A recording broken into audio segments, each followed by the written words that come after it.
একটা সংগৃহীত গল্পটি এমন, বেশিরভাগ ক্ষেত্রেই পড়ালেখা আমাদের কোনো কাজে আসে না, তারপরও আমরা কেন পড়ালেখা করি?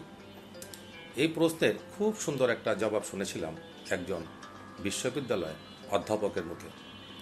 গণিত বইয়ের অনুশীলন থেকে সমাধান করা অঙ্ক আমাদের বাস্তব জীবনে সমস্যার সমাধানে খুব বেশি কাজে লাগে না, কিন্তু যে প্রক্রিয়ার মাধ্যমে আমরা সমস্যার সমাধান করি সেটা আমাদের কল্পনা শক্তিকে শানিত করে, আমাদের চিন্তাকে নিয়মবদ্ধ করে। তাই পরীক্ষার খাতায় উত্তর মেলানোর চেয়ে একটা সমস্যা নিয়ে চিন্তা করা অনেক বেশি দরকারি।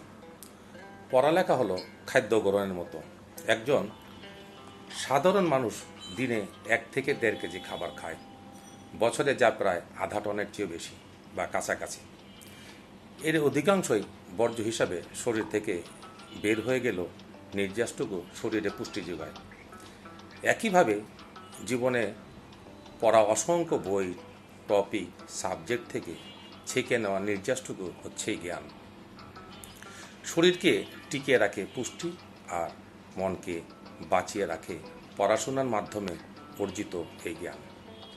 তাই সময় পেলেই একটি বই তুলে নিন।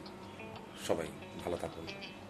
যে কথাগুলি লিখেছে আল্লাহ তাকে ভালো রাখুন। আসসালামু আলাইকুম।